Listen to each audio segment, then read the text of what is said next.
Salut les riders, alors pour moi c'est la grosse déception du jour. Pas tout dans ce que vous allez entendre est décevant, mais je vais vous parler un petit peu de cette Hayabusa 2021. Je vais directement parler de ce qui m'a déçu. Partez pas tout de suite, je vais aussi faire tout le reste, les explications et tout ça. Mais là j'ai parlé de la grosse déception que j'ai eue en voyant la fiche technique et tout le reste. Bon, les infos avaient fuité depuis un petit moment, mais j'attendais pour faire la vidéo parce que ça craint franchement.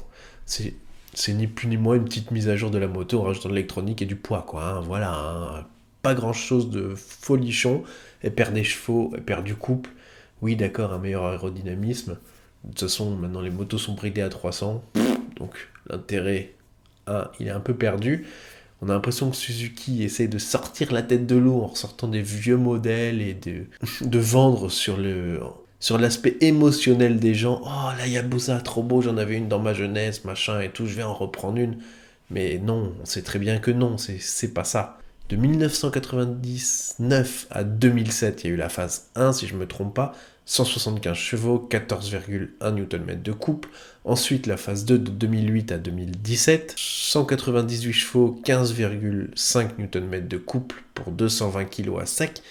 Et alors la nouvelle, 190 chevaux pour 264 kg. C'est pas précisé si c'est plein fait ou à sec sur le site, mais si c'est pas précisé, on sait très bien que c'est à sec. La moto prend 46 kilos. Non mais, allô. Je veux dire, et en plus, ça n'a plus rien de... Je sais, je vais être méchant, je vais me faire défoncer par tous les propriétaires d'anciennes Hayabusa, mais ou pas, parce qu'ils vont peut-être être d'accord avec moi, je pense que oui. Je m'attendais à un truc de 200 chevaux, vraiment minimum, mais minimum. D'accord, on gagnait un petit peu en accélération, c'est ce qui est dit, de 3,6 à 3,3 secondes de 0 au 100. Déjà, l'ancienne, je crois qu'elle faisait bien moins de 3,6 quand vous arriviez à bien la mener, donc... Enfin bon, c'est une moto qui a révolutionné le monde de la moto. Quand elle est sortie, c'était la plus performante, la plus rapide. Elle avait tout de plus par rapport à la concurrence. Mais là, elle a tout de moins, hein. Voilà, faut pas se mentir. Elle est lourde, le moteur c'est le même, il perd en puissance. D'accord, plus de couple à bas régime, donc elle va avoir un peu plus de punch. Mais je veux dire, toutes les motos actuelles de la gamme, des hyper sport ou hyper ZZR Kawasaki, par exemple la 1400, elles sont tout au-dessus en perf dans tous les sens. Il n'y a rien qui est en dessous. Plus de couple, plus de puissance pour la ZZR. Vitesse, je crois que c'est 2,9 secondes le 0 à 100. Enfin bon, elle se fait éclater dans tous les sens. Alors ils ont vraiment voulu faire un truc pour vous vendre sous votre effet waouh, j'en avais une. Mais je pense que Suzuki, là, avec la Katana et celle-là, il se tire une balle dans le pied. Moi, c'est vraiment ce que je pense. N'hésitez pas à vous abonner et activer la cloche. Lâchez le petit like, ça fait plaisir. Même si je vous ai peut-être un peu déçu avec mon discours, c'est ce que je pense et j'ai envie d'être franc dans mes vidéos, donc j'espère que ça vous plaira. Après, on va parler de la moto en elle-même. Donc, fourche télescopique inversée à l'avant et un mono-amortisseur à l'arrière de chez Kayaba, en 43 mm à l'avant. À l'arrière, il n'y a pas précisé le modèle exact, qui est retravaillé pour qu'elle soit un peu plus facile à basse vitesse et tout en gagnant à haute vitesse aussi en précision. Donc ça, c'est un très très bon point. Le freinage, ils font appel à Brembo pour l'avant avec du Stylema. Alors c'était un petit peu le défaut des anciennes. Ah bah là, ça va au moins freiner, parce que c'est lourd, hein, 264 kg, faut y aller pour le freiner. Ouais, je suis un petit peu médisant, mais là, franchement, c'est bien la première fois que... Là, je vous jure, j'adorais, pour moi, c'était un rêve, cette moto. Depuis que j'étais gosse, je les voyais dans les vidéos, les mecs, les toutes premières vidéos qu'on voyait, ils roulaient à 300 sur le périph' et tout. Ça, c'est ce qui m'a donné un peu envie d'acheter une moto. Et là, je vois ça. Et maintenant que je fais des vidéos, je vois ça. Non. Là, pour une fois, je suis dégoûté. Vraiment, je suis deg. Suzuki, vous avez fait des trucs tellement géniaux, tellement innovants. Faites pas ça, putain. Pardon. Non. Bon, freinage Stylema, 4 pistons. Ça va freiner fort à l'avant. À l'arrière, Nissin 1 piston. Disque de 330 à l'avant. Roue en tubeless. Bon, ça, c'est bien.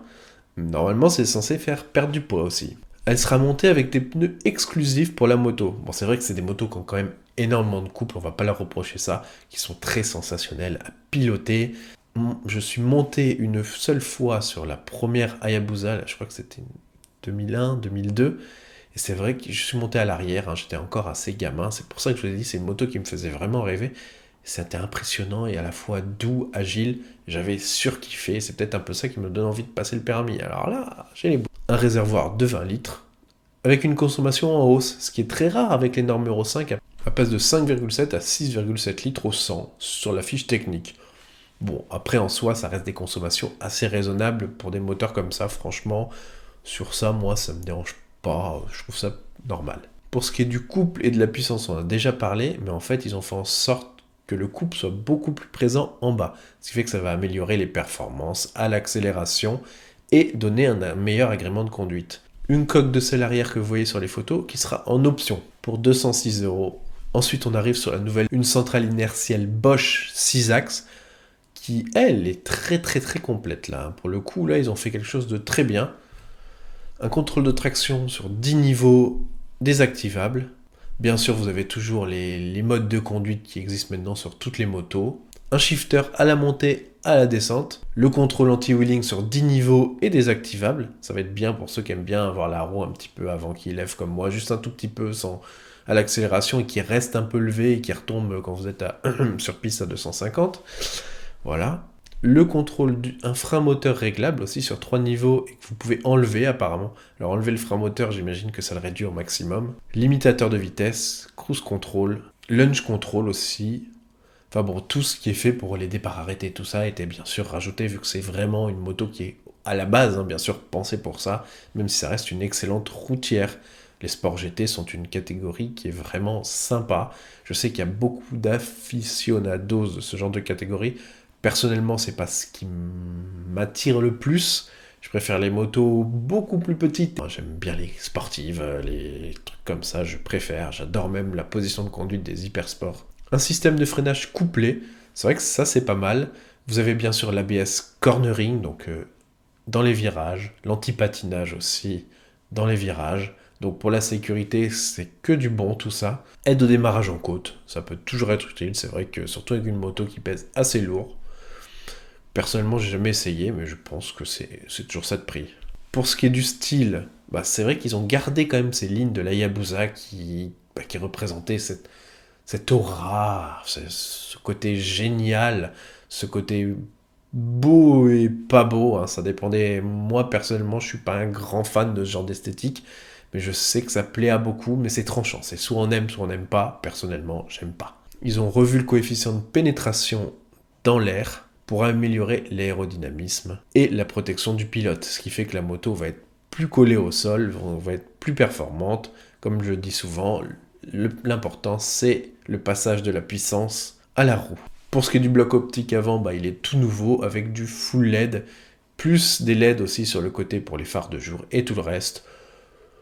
Franchement, j'aime bien cet avant, moi. C'est peut-être un des trucs que j'aime le plus. Les deux gros silencieux sur le côté, c'est pas si dégueulasse que ça, même s'il mériterait peut-être d'être un petit peu plus petit. Pour ce qui est du contour, alors là, ça j'adore. Je vais pas vous mentir, le côté analogique avec le petit TFT LCD au milieu, je suis fan. Les deux gros trucs analogiques avec la vitesse d'un côté, le contour de l'autre et deux petites analogiques en plus avec la température et la jauge de carburant de l'autre, j'adore. Ce cockpit-là, je surkiffe. Là, franchement, je suis fan. J'aime bien les trucs comme ça à l'ancienne sur les cockpits. Là, je dis un grand oui. Il faut bien que je trouve quelques trucs que j'aime, parce que franchement, c'est une moto que j'aime. J'ai jamais trouvé ça très beau, mais j'ai toujours adoré ce genre de moto.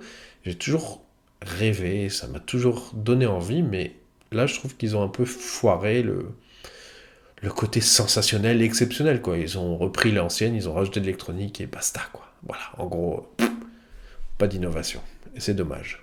Sur le petit écran du milieu, vous pourrez avoir plusieurs choses de mise. Les modes de conduite, le freinage, la pression que vous exercez sur les freins, le taux d'inclinaison, le taux d'accélération, et le taux d'inclinaison. Pour ce qui est des prix, on est sur 18 400, j'allais dire 11 000, 18 499 €.